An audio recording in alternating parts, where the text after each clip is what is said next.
السلام علیکم دوستانو. د جهانگیر خان د مینوالو لپاره یو ښه خبر دی. د فلم هیرو نمبر 1 د شوټینګ افتتاح وشوله. دوستانو د دغه افتتاح په لاهور باری سټوډیو کې وشوله چې دغه کې نوموړي اداکاران دي. هیرو نمبر 1 یعنی مین کریکټر پکې د جهانگیر خان دی، محمد حسین سواتی دی، اصغر چیمه دی، ورسره داسې نور تکړه هنرمندان دي. دوستانو د دغه فلم افتتاح وشوله. د دغه ریکارډینګ ډیر ژر سٹارټ کیږي.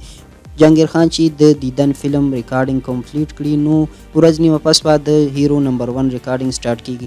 دغه فلم چې د شاهد عثمان په ډایرکشن کې جوړیږي او پروډوسر یې هم شاهد عثمان دی. دوستانو د دغه لا سینما اعلان نه دی شوی چې دا به په کومه سینما لګي، خو دا کنفرم ده چې په ورکوټي اختر په لومبۍ ورځ باندې به دا فلم لګي او د جهانگیر خان مینوالو لپاره به د شاهد عثمان د طرفه دا یوه تحفه وي. دغه میوزیک هم کمپلیټ شوی دی، سکرپټ هم تیار دی، خو بس صرف د ریکارډینګ افتتاح کول دي. دوستانو د دې نه مخکې هم د ارباز خان په نوم باندې داسې پوسټر شیر شوی چې د مینوالو په منځ کې تاوتریخوالی راغلی، خو دغه بیا کنفرم شو. موږ تاسو ته دغه معلومات درکړل چې په 2017 کې د ارباز خان په نوم دغه پوسټر ریلیز شوی او دغه فلم هم اعلان کړی شوی چې هغه د عابد نسیم په ډایرکشن کې، خو بیا د څه واقعه د وجې نه دغه فلم کینسل شو. و چې شاهد عثمان دغه نوم راغستی دی او ډایرکشن سکرپټ او هر څه جدا دی، نو دا به د ورکوټي په اختر په ورځ ریلیز کیږي.